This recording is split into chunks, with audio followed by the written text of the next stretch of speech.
एक दिन मोहम्मद सल्लल्लाहु अलैहि वसल्लम मदीना में अपने खाला के घर आराम फरमा रहे थे। अचानक उनकी आंख खुली और वो मुस्कुरा रहे थे। उनकी खाला उम्मे हराम ने पूछा कि या रसूल अल्लाह, आप क्यों मुस्कुरा रहे थे? तो आप सल्लल्लाहु अलैहि वसल्लम ने कहा कि मुझे इसी वक्त एक विज दिखाया गया है कि मेरी उम्मत के कुछ लोग समंदरों पर जंग के लिए ऐसे जा रहे हैं जैसे बादशाह अपने तख्त पर होता है। ये सुनते ही उनकी खाला उम्मे हराम ने कहा कि या रसूल अल्लाह, आप दुआ करें कि मैं भी उस फौज में शामिल हूं। तो आप सल्लल्लाहु अलैहि वसल्लम ने उन्हें जवाब दिया कि आप उस फौज में जरूर होंगी।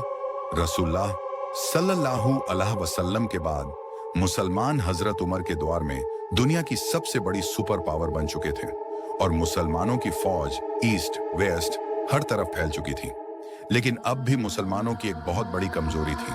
समंदर और रोमन एम्पायर बार बार इसी समंदर के रास्ते मुसलमानों पर हमले किया करती थी, क्योंकि अब तक मुसलमानों के पास अपनी कोई भी नेवी नहीं थी।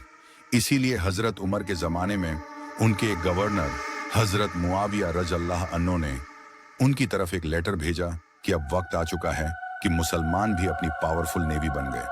लेकिन हजरत उमर ने ऐसा करने से बिल्कुल इनकार कर दिया, क्योंकि इस समंदर में पिछले 700 साल से रोमन एम्पायर का राज और उनके पास दुनिया की सबसे बड़ी नेवी थी, 1000 जंगी कश्ती, जिसकी वजह से इस पूरे समंदर को रोमन समंदर कहा जाता था। जिसके मुकाबले में मुसलमान डेजर्ट में रहने वाले लोग थे और उनके पास समंदरों में जंग करने का कोई एक्सपीरियंस नहीं था। लेकिन जैसे ही हजरत उमर के बाद मुसलमानों के नए खलीफा हजरत उस्मान बने, उन्होंने मुआविया रज़ियल्लाहु अन्हु, जो हजरत उमर के दौर में एक छोटे से इलाके के गवर्नर थे, हजरत उस्मान ने उन्हें पूरे शाम का गवर्नर बना दिया। और एक बार फिर मुआविया रज़ियल्लाहु अन्हु ने अपने कज़ हजरत उस्मान की तरफ वही सेम लेटर भेजा। लेकिन हजरत उस्मान ने उन्हें जवाब दिया कि जब हजरत उमर तुम्हें नेवी बनाने से रोक रहे थे तब मैं उनके पास ही खड़ा था, मतलब अब भी नेवी बनाने की इजाजत नहीं है। लेकिन हजरत मुआविया बार बार खलीफा उस्मान से नेवी बनाने की इजाजत मांगते रहे। यहां तक कि एक लेटर में उन्होंने यह भी लिखा कि रोमन एम्पायर का साइप्रस हमारे इतने करीब है कि वहां के कुत्तों के भौंकने की आवाज भी हमें यहां सुनाई देती है। बाय द वे, यह सिर्फ हजरत मुआविया ने एक मिसाल दी थी। असल में वहां से कुत्तों की आवाज नहीं पहुंच सकती। आखिर हजरत मुआविया के बार बार कहने पर हजरत उस्मान ने उन्हें साइप्रस पर हमला करने की इजाजत दे दी। लेकिन हजरत उस्मान ने कहा कि तुम एक ही शर्त पर नेवी बना सकते हो कि अगर वाकई तुम कश्तियों पर जंग करना इतना ही आसान समझते हो तो फिर इस जंग पर तुम सारे जनरल्स अपनी बीवियों को भी साथ लेकर जाओगे। मुआविया रज़ियल्लाहु अन्हु ने खलीफा उस्मान की यह शर्त कबूल की और इस्लाम की पहली नेवी बनाने का हुक्म दिया। लेकिन यहाँ मसला यह था कि मुसलमानों में किसी को भी बड़े बड़े जंगी जहाज बनाने का तरीका नहीं आता था। तो फिर मुसलमानों ने आखिर ये नेवी बनाई कैसे? असल में इससे बहुत साल पहले जब मुसलमानों ने ये सारे इलाके फतह नहीं किए थे और यहाँ रोमन एम्पायर की हुकूमत थी, रोमन एम्पायर ने अपनी नेवी के लिए फलस्तीन और इजिप्ट में जंगी जहाज बनाने के 2 बड़ी बड़ी फैक्ट्रीज बनाई थी, जहां रोमन एम्पायर की नेवी के लिए बड़े बड़े जहाज बनाए जाते थे, जिनका नाम था ड्रोमोन। और ये इतनी बड़ी कश्तियां थीं कि इनमें एक ही टाइम पे 300 वॉरियर्स सवार हो सकते थे।